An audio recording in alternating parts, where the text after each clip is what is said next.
পর্ণ video দেখে যারা অভ্যস্ত, অশ্লীল, নোংরা এবং কুরুচিপূর্ণ ভিডিও দেখে যারা অভ্যস্ত, তারা নানা ধরনের সমস্যায় ভুগে থাকে। এই পর্নোগ্রাফি রয়েছে অনেক ধরনের ক্ষতিকর দিক। তারা তাদের ব্যক্তিগত জীবনে যেমনি ক্ষতিগ্রস্ত হয়, তারা তাদের বৈবাহিক জীবনে যেমনি ক্ষতিগ্রস্ত হয়, তারা সামাজিক জীবনে এবং ধর্মীয় দিক থেকেও তারা প্রচন্ড ক্ষতিগ্রস্ত হয়। এ পর্যায়ে আমরা বলবো পর্নোগ্রাফি দেখার ফলে একজন ব্যক্তি কি কি ক্ষতির সম্মুখীন হয়।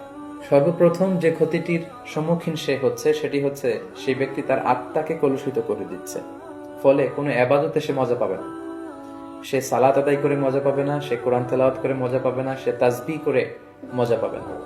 এবং আল্লাহ তাআলার ক্রোধ সে অর্জন করছে আল্লাহর রহমতের পরিবর্তে, আল্লাহর লানও তার উপর বর্ষিত হচ্ছে। এবং মানুষের দেহের যতগুলো অঙ্গ রয়েছে তার মধ্যে থেকে সবচাইতে দামি অঙ্গ হচ্ছে তার আত্মা। And pornography is damaging your soul. বিষ্ণুনবী সাল্লাল্লাহু আলাইহি ওয়াসাল্লাম বলেছেন, আলা ইন্না ফিল জাসাদি মুদগা ইযা সলুহাত সলুহাল জাসাদু কুল্লু ওয়া ইযা ফাসাদাত ফাসাদাল জাসাদু কুল্লুহু আলা ওয়াহিয়াল কলব।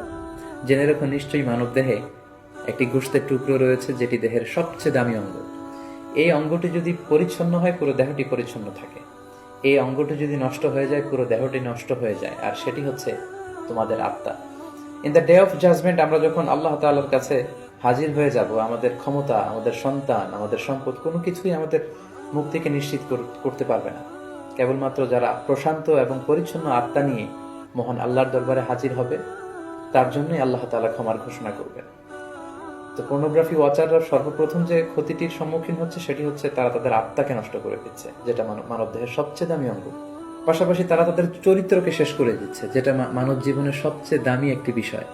আমরা বলি যে মানুষের অর্থহানি ঘটলে সামান্য কিছু হানি হয়, স্বাস্থ্যহানি হলে আরেকটু বেশি কিছু হয়, কিন্তু একজন ব্যক্তি যখন তার চরিত্র হারিয়ে ফেলে সে তার সবকিছুকে হারিয়ে ফেলে।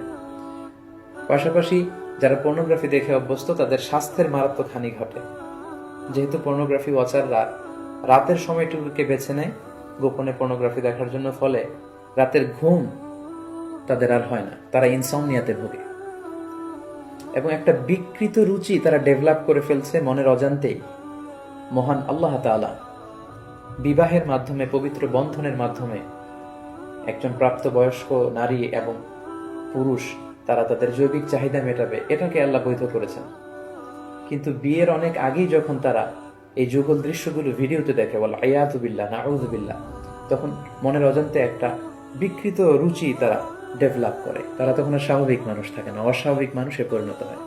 এবং পার্সোনালি আমরা অনেকের কাছ থেকে এরকম প্রশ্নও পাই যে আমি আসলে পর্নোগ্রাফি দেখতে চাই না, আমি এটাকে অপছন্দ করি, কিন্তু একবার দেখতে শুরু করার কারণে আমি এ থেকে বেরিয়ে আসতে পারছি না, আমি নিজেকে সাহায্য করতে পারছি না, এবং এই পৃথিবীর যে কোনো বিষয়ের ব্যাপারে আমি আগ্রহ হারিয়ে ফেলেছি, আমার সুইসাইড করতে মন চাচ্ছে।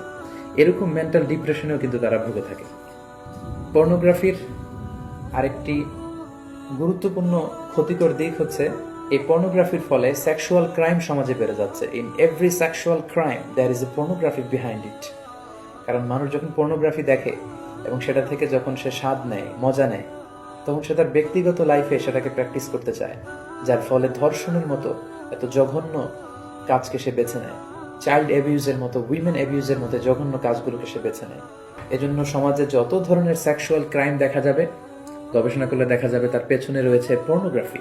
যারা পর্নোগ্রাফি ভিডিও দেখে তারা দাম্পত্য জীবনে সুখী হয় না, কারণ পর্নোগ্রাফি ভিডিও দেখার ফলে একজন মানুষ উত্তেজিত হয়ে ওঠে। এবং যারা ধীরে ধীরে বছরের পর বছর এগুলো দেখে অভ্যস্ত, তারা মাস্টারবেশনে অভ্যস্ত হয়ে যায়, যেটা ইসলামী শরিয়তের দিক থেকে অনেক জঘন্য ধরনের একটি অপরাধ এবং কবিরা গুনাহ।